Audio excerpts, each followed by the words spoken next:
Hello, I'm Carrie Bibbins, Director of Clinical Vocational and Accommodation Services in the Group Benefits Organization at Sun Life US.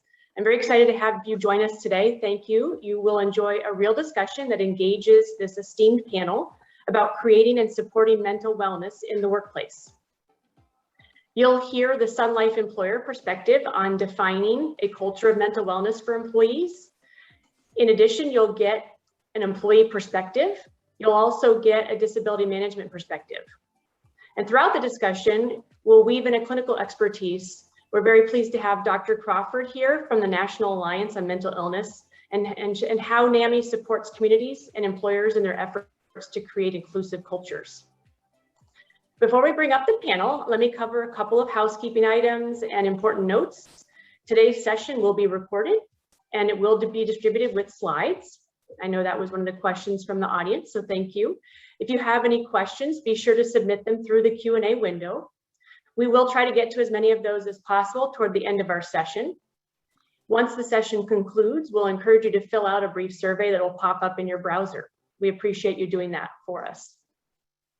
On the screen, you'll see a quick little housekeeping around legal issues and just making sure we're aware of the potentials. Just to highlight, make sure you're aware that, this legal issues are beyond the scope of today's presentation. We hear music, thank you. And that there are things that can be triggered, like FMLA or ADA. So just make sure you look through that slide. And if you do have any interest in a presentation on legal issues, be sure to make note of that in your feedback. So I'm excited to introduce the panel. We'll get started. With us today, and I'll try to do this in an order that works with our screen here, we have Emily Schur, our Senior Vice President of Global Talent at Sun Life. We also have Lisa Jacobus, licensed social worker and a behavioral health consultant here at Sun Life.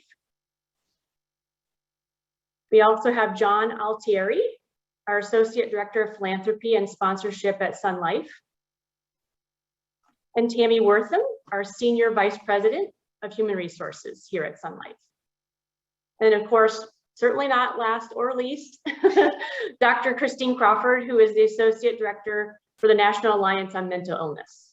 Really appreciate all of you being here. Thank you very, very much.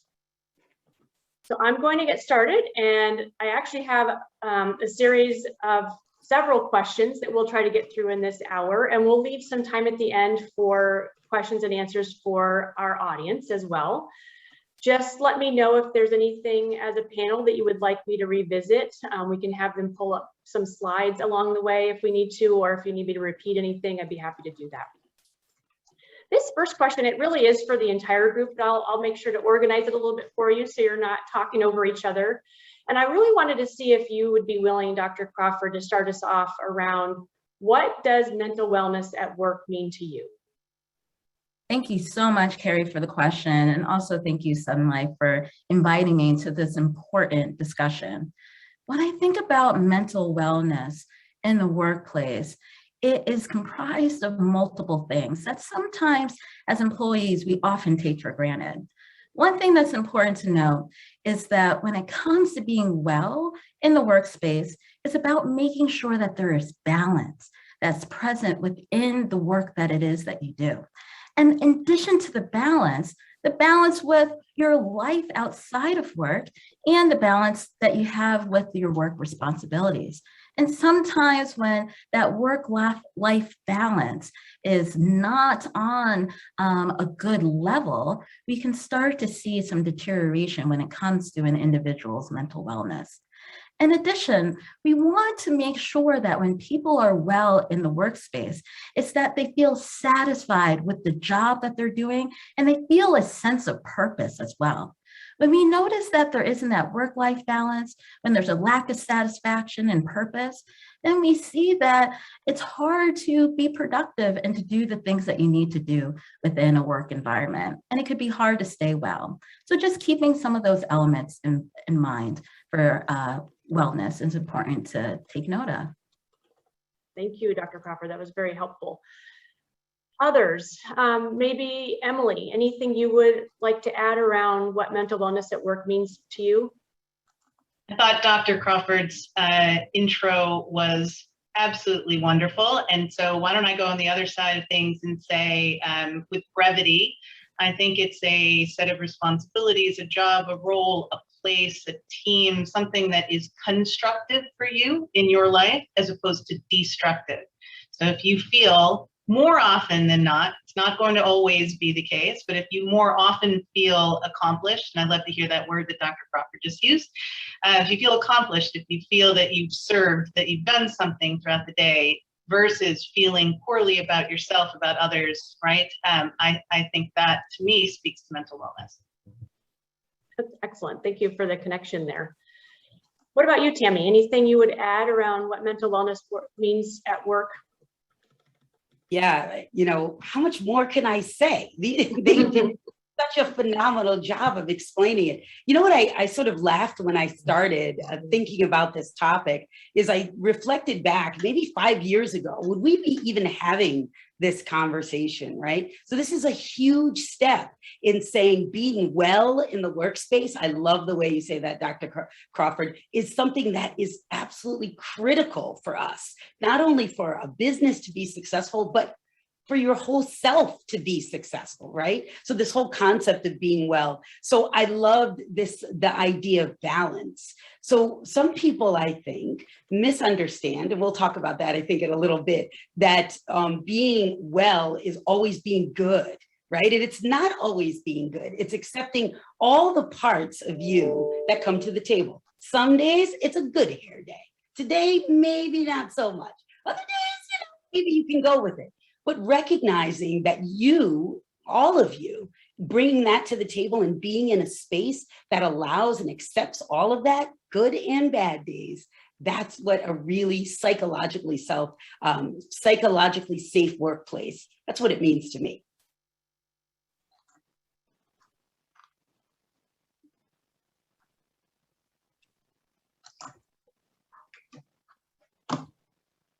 Talking to mute again. I'm gonna leave myself off of mute, and you can tell me if I'm overstepping people.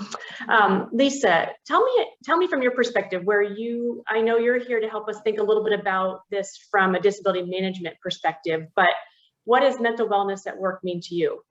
Yes. So as a clinician, the way I look at mental wellness is really thinking about belonging and connection. So when people feel connected to their coworkers, when they feel connected to their purpose, then we see wellness and also belonging. So feeling as though people can bring their true self to work and that they feel valued at work. Excellent. John, I'd love to hear your perspective, somebody who's, sits here as an employee and support to us at Sun Life US. What are your thoughts about mental wellness in the workplace? Yeah, I mean, I think Lisa covered some topics that, I was going to speak about as well, but, really being able to bring your full authentic self to work and feel like there's nothing that you need to cover up about your identity in your work environment, but also, feeling like your employer also cares deeply about your mental well-being and that they have those resources available to you should something come up, in your personal or professional life where you need that assistance. Having an employer that you feel like has your back and can provide those resources, I think is, it's incredibly beneficial to fostering that culture of mental wellness. Well, thank you. Thank you, everyone. So I'm going to do another question for the group, and I'll take the same approach so that you're feeling like when to step in. What are some of the myths you've heard related to mental illness? Can we dispel these now briefly for our audience is what I'm hoping through this discussion. Lisa, I thought I might try you first with this question. Sure.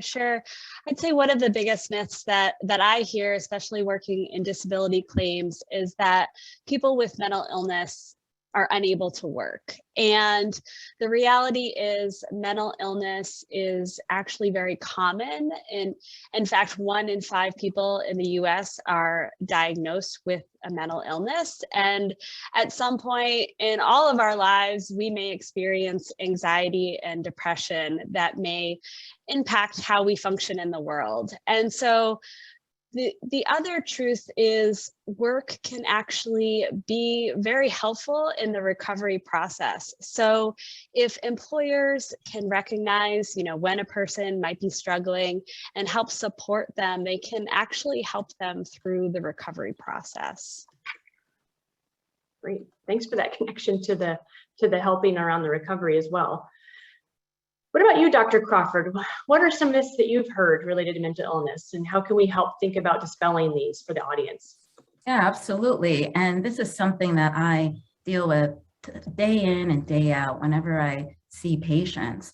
There's often a lot of concern that having a mental illness reflects some kind of personal weakness, some kind of personal failing. Like, oh gosh, I have depression, I have anxiety, and I wasn't able to pull myself up by my bootstraps and get through this. Something must be wrong with me. And that's not true. When we look at heart disease, when we look at having a stroke, or when we're looking at high blood pressure, the first thought that people have isn't, oh man, I'm not a good person. This is some failing on my part. But we always do that for mental health related issue. And I think it's so important to get rid of that myth, because once we can understand that having a mental illness is not a personal failing, but it is a health problem. It is a health and physical health, and it's part of overall wellness.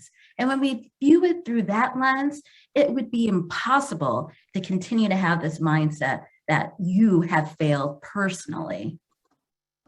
Thank you. I really appreciate the comment about connecting it to health on the whole, because there shouldn't be any difference around needing care, whether it's for mental wellness or your back condition. And that's part of dispelling those myths for sure. Absolutely. And I'm just going to jump in and say, when it comes to seeing a mental health provider, I'm a psychiatrist. I went to medical school for a reason, because the mental health, psychiatric and psychological conditions is attached and associated with overall physical wellness.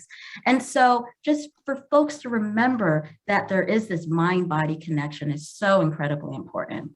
It's critical. Thank you. Anyone else want to share thoughts on myths? What about you, Tammy, from your perspective? Yeah, I'm so fired up by talking about this, because I love this idea that we're bringing our whole selves, and I'm excited about it. It's as I thought about it, I thought about how many times we, in a very casual way, don't permission ourselves to recognize that it's okay to not be okay. I know an overused phrase for sure, right? But it's just part of who we are. So there was a phrase we always say, kind of suck it up, right? Or get over it, or just be positive. And one of my favorite songs, Don't Worry, Be Happy. It's this idea that we are over-orienting ourselves to this. If we're not 100% positive or on the top of the game all the time, then somehow we're not right, Dr. Crawford, what you said, like somehow we're letting everyone down when it's not something that we control. It's not something that we can easily flick a switch on. So there was a phrase that I read about this idea of toxic positivity. Now, I thought that was just me at 7 a.m. in the morning with my wife. She absolutely can't stand that I'm a high energy person and it drives her crazy. But it's that idea that having a well workspace is not having an overly positive, everybody loves you, everybody's good. It's saying that we are allowing spaces, right, for people to not be okay and say, you know what, I'm going to need something. I'm going to need support. I'll tell you a little bit more about Sun Life US later on, but I'll give you a sneak peek. We reached out to our employees recently and we said, what's some of the skills that you want to be better at in our new working environment? Do you know what the number one skill they said they needed was? To be better about their own well-being. Isn't that fantastic? It wasn't networking, it wasn't moving up. It's how to be better about caring for themselves. So I feel like we're moving and we're at a tipping point, and acknowledging that's a big piece of what we can do to help any organization be successful. So I'm obviously incredibly psyched about this, but we'll talk more a little bit later. Yeah, I think the passion is what we need. And actually, it's probably a good segue, if you don't mind, Dr. Crawford, to ask you this particular question. And we share, so we shared some misconceptions about individuals with mental illness, and this can obviously create stigma, which I think, while we're focused here on the workplace, we know can be a little bit more pervasive. Can you talk about or define what stigma is for us and for the audience? Absolutely. And I think it's important to touch upon this point so that when we mention the word stigma, we have a clear understanding of what it means, because it is such a barrier to people actually getting the much needed help for their psychiatric or mental health related problems. When I think about stigma, what I think about are a few things. Number one, the shame that people experience internally for having a condition like depression, anxiety, having PTSD, you name it, but feeling shame that you are able to get through it on your own, feeling shame that each and every day you are carrying this burden that you just can't figure out how to lift off of your shoulders. And dealing with that alone and feeling quite isolated in the process of doing that. In addition to having that internalized shame, there's also some external factors, having concern about prejudice, and that is folks having negative attitudes and beliefs about people who live with mental illness. So you're worried that people are going to think differently of you if you go out and seek mental health treatment, or if you actually identify as someone who is experiencing a mental illness. In addition to having worries about people having negative attitudes and beliefs about you living with mental illness, there's also the concern about discrimination, which I say is prejudice in action. That is people treating you differently because they have negative thoughts about you being someone living with mental illness. And so think about that. You're already struggling with the internal shame and guilt about living with this condition. And then you're worried about what people are going to think about you and how they're going to treat you. So a number of different barriers that can really make it quite challenging for people to overcome and to disclose that they have a mental health condition that warrants help. There's a lot to unpack there. So the thing that stuck with me that I'm going to just use as a point to move on to the next question, but is I'm really compelled by everything you just said, connecting back to how you each described mental wellness. But in particular, the fact that what's critical is in this time where we're talking so much about inclusivity, it's interesting that we can't move past the piece around putting stigma around ourselves or others in order to, kind of move through creating barriers to saying, I'm not okay, or, I need help. So we have a lot of work to do. And so I think that was helpful to hear, how stigma can impact people when they're in the workplace, if that's happening for them and they're not getting the support that they need.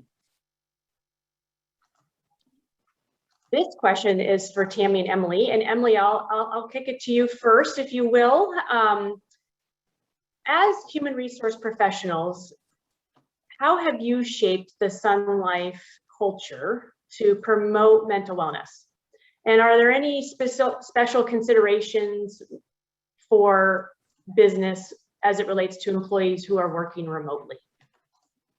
Thank you, Carrie. So first of all, we're all working sort of remotely, right? In fact, I think our US President Dan Fishbein has said, we want to cancel that word from our vocabulary because we are all now in this new space. So I didn't differentiate my comments, and I'll keep them relatively brief so Tammy can weigh in, but I didn't differentiate between who's working virtually or who's working, right, perhaps in a pilot program or in an office. And I will start by saying, I guess now the second thing I will intro is that we didn't find any one perfect solution. There's no such thing. right? But I will share four categories that Sun Life has placed a lot of emphasis on in particular over these last 18 or so months. And it's not to say it's all inclusive, but certainly we believe that the following helps to promote a healthy workplace, a workforce, and to support mental well-being. The first category is communications. So for Sun Life, we placed an enormous emphasis on communications, and I'll just give you a couple of examples. For example, we generated a weekly roundup, is what the title of the communications was, of all COVID updates, right? It was so new, we were all searching for information, we were inundated with, social media and news and so on, and so we did our best to pick and choose what we thought were really critical items for our employees to be aware of. And that could have been new information on the virus, to vaccine information, return to office, maybe governmental or legislative actions. So that was just one example of what we promoted, and it was weekly. So there were a number of them. Adjacent to communications is the second category, and that is leader engagement. Our executives and leaders and managers across the company globally really leaned in, holding in some cases either double, triple, quadruple the normal number of town halls, ask me anythings, lunch drop-ins, social chats, some even cocktail hours, whatever those teams were comfortable with. But the point was to communicate what we knew, when we knew it, and foster trust with our people that we were keeping them informed and that we have their best interest in mind at all times, as well as an outlet, right, for just sharing how you're feeling in the moment. And that is related to, and we've already heard the term psychological safety. Psych safety is embedded in a number of our programs and communications, but it's emphasized in our diversity, equity, and inclusion programs, in all of our trainings, and our diversity town halls, which we call diversity dialogues. So for example, we feature experts on intersectional diversity topics that include or are adjacent to or directly involve mental health and wellness. And as we've already heard from our panel today, I'll say part of our DE&I strategy that we believe contributes to psych safety is to improve our own representation of diverse leaders across the company, because that really is about inclusivity, right? When you see someone who looks like you in manager and leadership positions, it fosters inclusiveness and in turn promotes psych safety. The fourth category I'll share is having ready resources. It's that simple. And one brief example, on our intranet, I'm sure many of you on our webinar today have an internal communication site. When you search wellness, that word, on our intranet, over 1,445 items come up, which in of itself might be a little overwhelming, but it's sorted by kind of relevancy. You can search even, you can foster obviously more detailed search, but it covers everything from financial wellness, mental health, psychological safety, tips for a safe and healthy home office, maybe nutrition, time off. My favorite that I've seen was right at the top just a couple days ago, and the title of the article was, "Your Well-Being is Our Priority.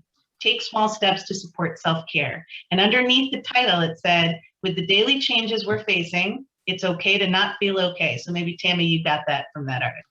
And then it said, here's some easy steps you can take to support your overall wellness. And of course, that's connected to other resources available, such as our expert mental health professionals that are embedded in our Global Total Rewards team, or our employee assistance program. So let me pause there, because I want Tammy to jump in and offer some US specific examples as well. That was sort of the enterprise view. So you can hear, right, with all the passion that Emily talks about, the number of resources that we have available to us from an enterprise perspective in the US. It is fantastic. Sometimes we think, oh my gosh, have I done enough? Have I thought about enough? One of the aspects that we recognize in Sun Life US specifically is we also did this one other thing, is we started to create a listening culture. Right? Sometimes if you're just quiet enough, now I'm saying that for me as a major extrovert, if you're just quiet enough, you will listen to what your employees' needs are. So all of you on this call, as you listen in, you might not have access to large databases or let's say expanded programs, but you do have the power to listen to your employees. So as you do that, you will start to learn to meet the employees where they are. And meeting them where they are is not only in the areas of how they want to advance and do more, but areas in which they're feeling stressed or have a bit of anxiety. So while we dialed up that listening culture, we started to implement programs that really were what the employees needed right when they needed it. Sounds crazy. Sometimes it meant leveraging some of the resources that are available for us from an enterprise basis, but other times it was the simplest little things. So we, of course, had to brand something called Flexibility 2.0. I don't know why we have to put a 2.0 after everything, but it makes it sound cool. But basically what flexibility was saying is, no one is just who they are in this little box, right? No one is that. They're more than that. They're outside of work. Every single piece of you comes to the workplace, and we need to make sure that we allow a level of flexibility for you to live your full life. So we called it Flexibility 2.0. And we said, take 12 hours in a work week and work with your manager to arrange what works for you. Now, I know it's a little scary. If you're any leaders on the call, you're thinking about your organization. Wait a minute, what am I going to do? How can people just pick what they wanted to do? But once you signaled to employees that what they needed was what you cared about, they inevitably did more, right? And they recognized that if you care for me, I care for you. All of those things became this necessary aspect of being well in the workplace. So we did things like everyone does, meeting-free Fridays. They said we can we're going to turn off our cameras for meetings. We are going to actually allow for a lunch break. Now, I know that sounds crazy, but we actually did. Ask John, he's going to tell you about it coming up. There was a point, and there still is, the point when if you schedule a meeting during the lunchtime, you are permissioned to say, this is during my lunch. I need this time now to recoup from the day. I'd like to schedule it at some other time. There's a difference between feeling like you're missing out and actually creating that space. So there's huge other, I can go through a list of a million things. I'm the talkative one, so I only point out one other. And the other thing that we need to do, sounds really crazy, is encourage vacations. You don't need any extra money for that. Tell your employees that it's okay to take the time they need, to refresh the time they deserve and own. And by being an organization that says, you being away from us and recharging and regrouping is what is going to make you most valuable, that's a win for everyone. It's a win for your mental space, and it's a win for the business. So I know it feels daunting, this idea of all the resources that are available for mental health and mental well-being, but sometimes they can be just that simple. So what's next, Carrie? Thanks, Tammy. Actually, it's the right segue to this question for Dr. Crawford around how even in the best environments, employees can still struggle. And that's obviously some of the things you were describing. We're trying to create that good environment. How can managers identify when an employee may be struggling? And how can the manager make an employee feel safe to ask for help? What are your thoughts on that, Dr. Crawford? Yeah, I think oftentimes it is difficult for people in the workspace and even in our home lives and our personal lives to be able to fully appreciate when someone is having some difficulty. And it can be harder, especially in an organization like Sun Life, where there is an incredible amount of resources. And to see that someone is still having some difficulties on the job should certainly trigger a red flag to go off to make you more curious about what's going on with the employee.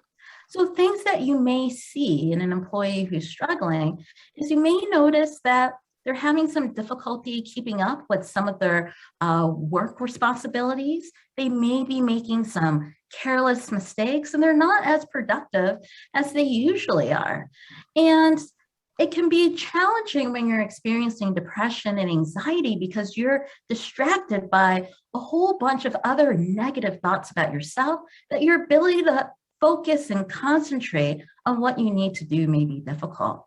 And so if you see that there's an employee who's making a number of mistakes at work, Maybe they aren't showing up for work, missing multiple days, and they're not engaging in a way that you would be accustomed to see them engage, especially when it comes to meetings and the level of participation that you may see.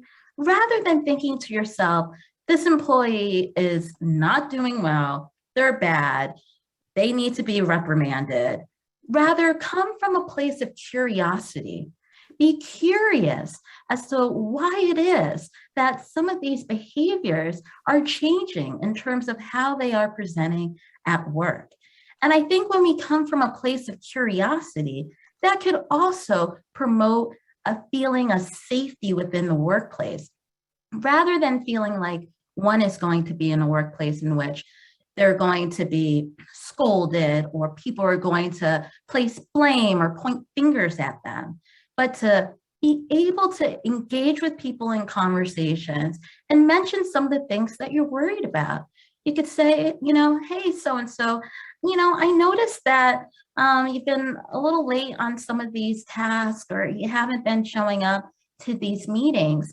And I noticed that perhaps this report wasn't submitted in a timely fashion. I wonder what's behind that, because I want to make sure that I'm supporting you so that you feel well about the work that you're doing. What are your thoughts about that? How has it been making you feel? Some of these assignments that have been coming up that have been quite difficult. And I think that's a great place to initiate a conversation with an employee who is struggling, because if folks know that you actually care about wanting to hear what they are really going through, that can be quite an invalidating process.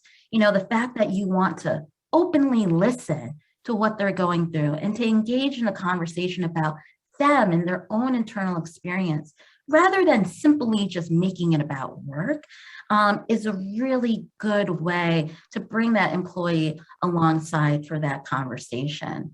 And again, when we're curious, we want to ask questions. We never want to assume what's happening for a particular individual.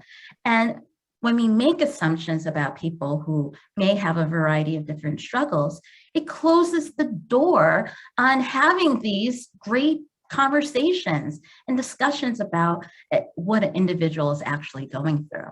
And once you have those conversations in which you're curious, you're presenting concerns about some specific behaviors that you're observing, you're asking questions, it's also important to not let that conversation just end right then and there, to continue to have ongoing conversations, to check in with that employee, to follow up, because that also will make them feel important. That will also make them feel seen by other people at work. And it also communicates a level of compassion and a sense that they're trying to care about you. So I think these are all important things to think about. Be curious and do not make assumptions. That was really, really insightful input. I think it speaks volumes to some of the basics as a management or leadership team around how we communicate with our staff and really keep them engaged in a way that allows them to feel like they can share what they need to. Thank you for all of those great ideas. I'm gonna shift gears a little bit and turn to John and start with you around learning a little bit. Can you talk about what has been most helpful for you and your peers in terms of supporting your own mental wellness at work? Or at least the concept of, and I think you even mentioned this yourself earlier, bringing one's true self to work. Yeah, I mean, the idea of bringing your kind of full authentic self to work is one that I'm kind of personally passionate about, and one that Sun Life really has helped me along my own personal journey. And that's related to the employee resource groups that we have available to us at Sun Life. So for those that aren't familiar, employee resource groups are what we call inclusion networks at Sun Life. They're employee-led groups that join together based on shared characteristics, life experiences, and can provide support in both career and personal development opportunities. And for me personally, when I first started at Sun Life, I really wasn't bringing my full authentic self to work. I actually hid my own sexual orientation from my coworkers, from my family members and friends. It was a really uncomfortable topic for me to discuss kind of out in the open, and in particular in the workplace. And soon after I started at Sun Life, one of the things that I really noticed was how prominent and engaging our employee resource groups were available to us. And so that prompted me to actually reach out to our LGBT inclusion network. And shortly thereafter, I began working with them. And that eventually led to my own kind of coming out journey. And that did play an important role in terms of my comfortability with talking about my personal life at work and not being something that's uncomfortable for me. So when an employer or a company like Sun Life makes those groups at the forefront of what they offer for employees in terms of resources, it can really be incredibly beneficial to an employee's journey and feeling like they feel supported and they can bring their full authentic self to work. Great, thanks, John. I appreciate the personal side of your story and how you shared that for us. Lisa, anything to add around how it's most helpful for supporting your own mental wellness at work, or that concept of bringing your true self to work? Sure. I love that John shared that. And it's one of my favorite things about working at Sun Life, to be honest, is that people can bring their true self to work. I'll add that, one of the things when Tammy mentioned the flexibility 2.0, and I remember when Sun Life announced that, there was like a huge just weight lifted off my shoulder of feeling like, oh my goodness, I have the support I need to juggle having my kids at home and having to work, and it was just such a relief. So I feel so grateful for being able to be my true self, but also to have that flexibility and support from my employer. Thanks, Lisa. I'm actually going to keep it with you and have you talk a little bit about how employees who are on claim get help to return to work. What are some of the opportunities you see that makes a successful return to work for people who've been out on leave? And what can you tell us about helping employees get the care they need early in an effort to hopefully maybe stay at work? Sure. I'd say one of the things that I see working in disability claims management is that when employees and employers have a clear communication plan during their leave from work, that they're more likely to successfully return to work. So this communication plan is usually mutually agreed on between the employee and the employer, and it's really based on the employee's comfort level. So maybe this employee needs regular check-ins, or maybe another employee that's too frequent and they need some distance from work. So having it be sort of employee-centered around what feels good for them, and then also employers that are providing that education to their employee on the resources and assistance that they can provide. So maybe it's making them aware of EAP services or letting them know about the accommodations that are available to them while they return to work. And I think, as you'll see on this slide, it also has some other key opportunities for supporting an employee's successful return to work, such as offering a flexible work schedule, like Tammy had mentioned, and also just allowing time for people to take, an hour or two so they can meet with their provider, so they can get that continued support while they're at work. And also, it also mentions here, maybe assigning a mentor or coach if appropriate, if the employee is interested in that. And, with regards to getting the care early, there there was recently a study that was published by Jen Rhee, which found that, and this speaks mostly towards people who are out of work, but what they found was when people accessed treatment early during their leave from work, so within 4 weeks of them going out on disability, that 4 out of 5 of those people will successfully return to work. But when people delay treatment by 6 months or more, only 1 or 5 people will return to work. So I think what that says is it speaks to the importance of really making employees aware of resources, EAP resources available to them so that they can get the support they need while they're at work, but also when they're out on leave as well. Thank you, Lisa. Dr. Crawford, can you expand on the importance of staying at work, and is there a role here for employees to support their colleagues in that regard? Yeah, work is important for a number of reasons. It gives people a sense of purpose. It gives people a reason to get up, get out of bed. And also people enjoy the work that they do, all the tasks and responsibilities that they have, but also the social aspects to being in work and being able to connect with their colleagues. So there are a lot of benefits to remaining engaged in work. And I do think that is up to employers to make sure that they are able to retain their employees and to communicate to them that even if things are challenging for this period of time, that it's temporary, that as a group, as a team, you guys will work together to get through it. And I think by having employers convey that sense of togetherness to the employee will also help on their path to recovery as well. Because they feel as though they have something to go back to. They feel encouraged by the fact that their employer actually cares about them, and they won't have the anxiety hanging over their heads about whether or not they'll be able to keep their job, to be able to pay for all the bills and maybe expenses related to improving their mental health. So removing that sense of anxiety and fear is really important when we're trying to encourage people to maintain their mental health and their emotional wellness. But I also want to make the point that if you happen to see that an employee is having some difficulty, please do not delay in approaching the employee and expressing your concerns.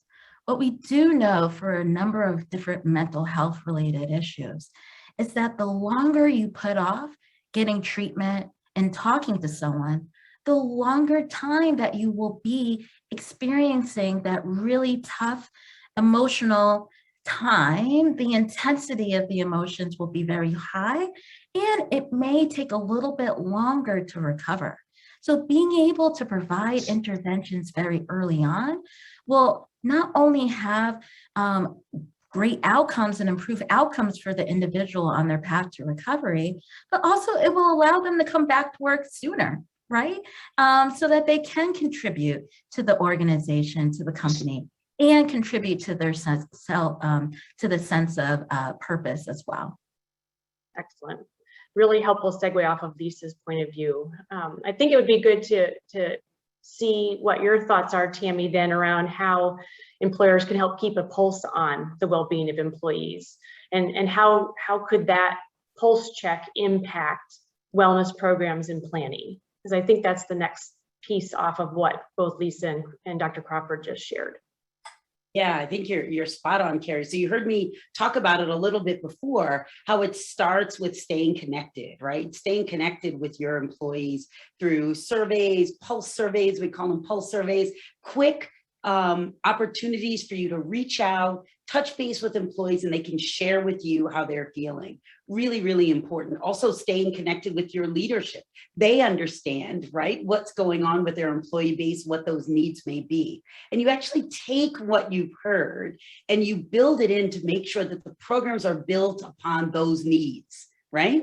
So it's not just saying, I got a whole bunch of mental health stuff in the cabinet over here, let's whip it out on Tuesday, and then everybody will be well, right? Know what your employees need at that particular time, and then design strategies around that. So we also, as you heard from Emily, we have an incredible amount of resources at Sun Life and available to us as an enterprise. What we want to also spend some time on is understanding how our employees are utilizing some of those resources. So we spend a good amount of time actually looking at our utilization rates and saying, hey, are people spending more time on a webinar on eating healthy, or how to get support for children at home, or around mental wellness and stress? We look through all of that to say, where are our employees leaning towards, and are we creating a work environment that would mirror the support with that kind of need, right? So you heard about from Lisa, our flexibility 2.0, that really was because we heard from a lot of our employees really, really struggling with how to balance the work, the home life, the isolation. What do we need to do? And we said, you know what, we might not be able to figure out it all, but we can help lift that burden of time and worry that if I don't show up at this time or that time, it will somehow be a reflection of me. So signaling to employees that you hear them is super, super critical. The other thing is we are lucky, right? We at Sun Life, as you all know, are in the business of wellness, right? And understanding what's happening around claims. So we actually do spend some time in working and understanding the trends in the marketplace. Where are and what are we seeing in terms of utilization of resources? How are people looking? How are our claims coming in? Is that indicative of what we're seeing in the industry, et cetera? So we're taking all of these inputs to what I'd say, design our programs with intention. So there isn't one solution, I think Emily said, right? There isn't one place that it's a playbook right offline.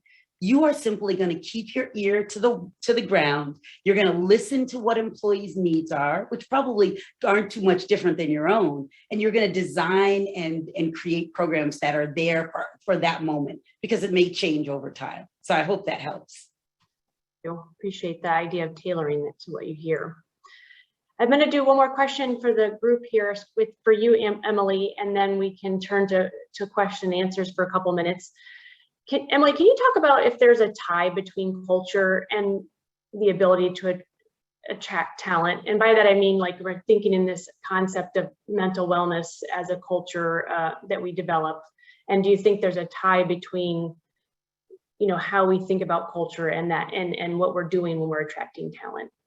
How we go about Got it, Carrie. And I'll try and keep this brief because I think we want to be able to ask questions or field questions from our attendees. But let me state in no uncertain terms, culture absolutely influences our ability not only to retain and to re-recruit our talent, but also to attract external talent. So here's a really fast little metric for all of you. We just conducted a huge amount of external research and internal research related to our brand.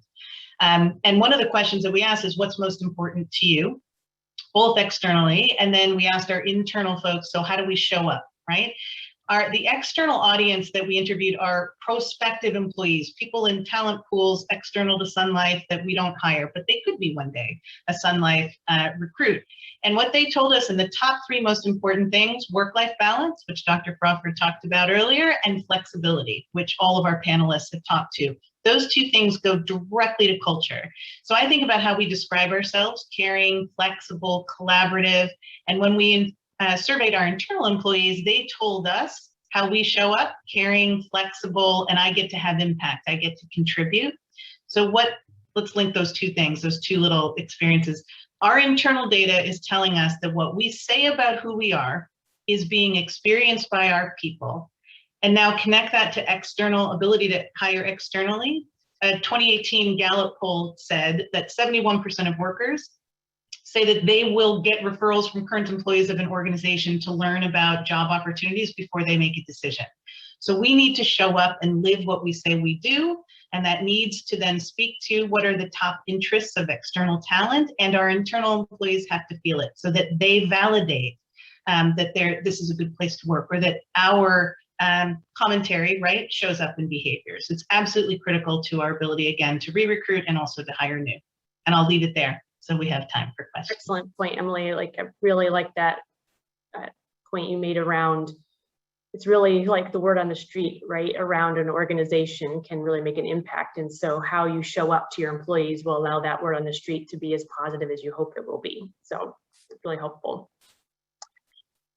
I'm going to switch to question and answer. We have a handful of good questions here from the audience, and I'm going to start with what I think it's definitely directed toward you, Dr. Crawford, on the clinical side of things. And just wanted to, the question is around the fact that we're seeing more employees seeking care for depression than ever before. And what advice do you have for the audience or in that context? So I think it's absolutely encouraging that during the last 18 plus months that we all have been through, in which we have seen an increase in the rates of depression, up to 30 to 40% increase in people reporting symptoms of depression. I am so encouraged that people are then moving forward and actually getting help. And I think that the pandemic really gave people a greater appreciation about what it is like to experience significant trauma and loss, to feel anxious and uncertain about your future. We all had a taste of it. No matter what form of life you come from, we all experienced it.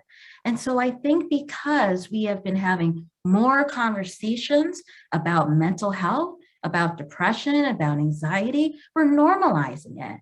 And I think that is reducing some of the barriers for people to actually step out and to seek out treatment. So I think this is part of a culture shift that we're seeing. I think that this is a reflection of the pandemic and the reality that we can't deny that mental health is a real thing that needs to be addressed. And I think that also with the flexibility that a lot of employers are offering now to provide resources to people about mental health.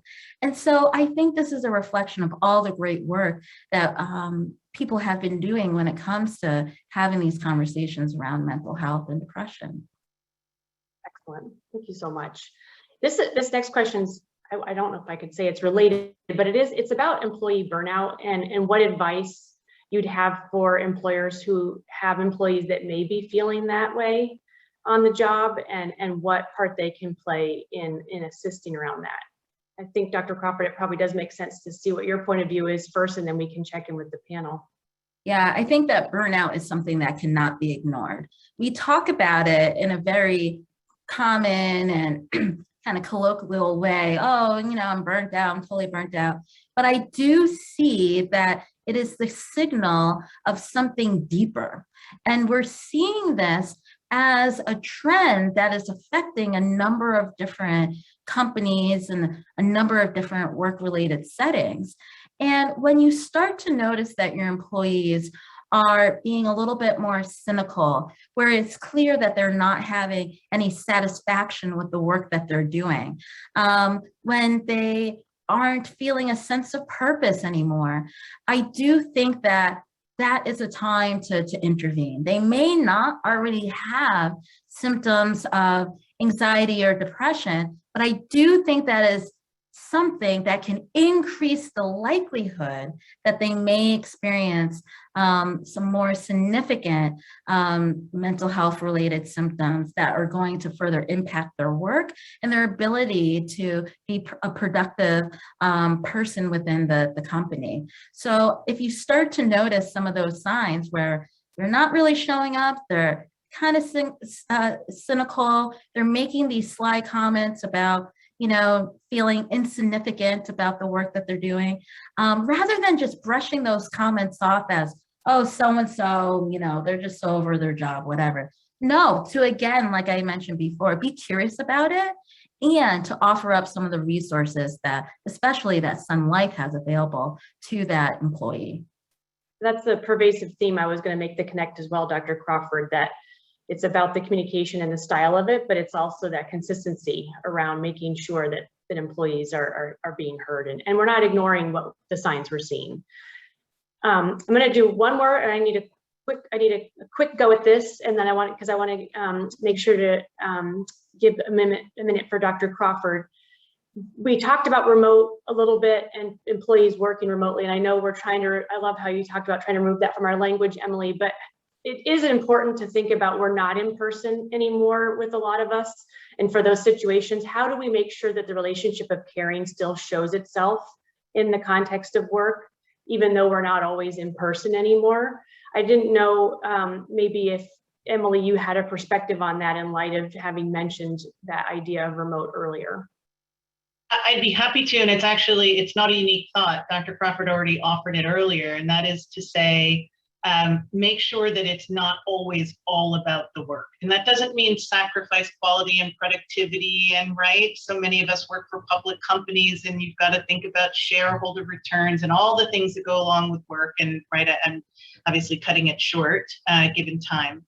But I think just as we would enjoy a hallway chat, just as we would enjoy popping in or saying hello to someone that you don't work with day to day, and this is going to feel like work, here's the irony, but I have actually scheduled myself, I've written reminder notes to check in with people that are not in my immediate universe, not on my immediate team.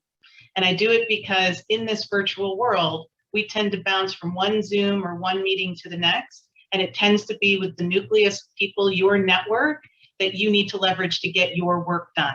And you don't have the casual, oh, you're right there, let's go have it. Do you want to walk with me to get a coffee? Those are wonderful moments. And oftentimes to think back to those, how we had experienced those, it's often you're not talking about work either. You're snagging each other and catching up on a vacation or a story or what have you. So I think it's an opportunity for us to be a little bit more diligent, a little bit more focused on making that social time, just in a different way. Thank you. Perfect ending to that conversation. I just want to thank the panel. A big thank you, Dr. Crawford, for being our guest panelist. Would you mind discussing briefly what NAMI can do? I think the audience would benefit from understanding a little bit about the Alliance and the work that you do. Yeah, so NAMI, the National Alliance on Mental Illness, is the largest grassroots organization that's geared towards individuals who are living with mental illness, as well as the family members who help and support them. It's an incredible resource that is available in states throughout the country. We have a number of local chapters and affiliates that provide support for people who are living with mental illness, providing support in trying to understand how best to navigate the mental health system, as well as to get support from other people who are living through it so that you don't feel alone. And one of the big things about NAMI that we often say is you are not alone, and we're all in this together so that people know that mental health matters, and we together work as a collective to advocate for the needs of people living with mental illness. So I recommend you guys check out NAMI.org, and you can see all of our resources that we have available. Wonderful, thank you, and thank you for the URL. Thank you everyone for being here. Sun Life will be sharing a new web-based educational resource on building a mental wellness culture, so more to come with that URL. There'll also be a recording available on the sunlife.com site later this week. Thank you very much, and have a great week, everybody.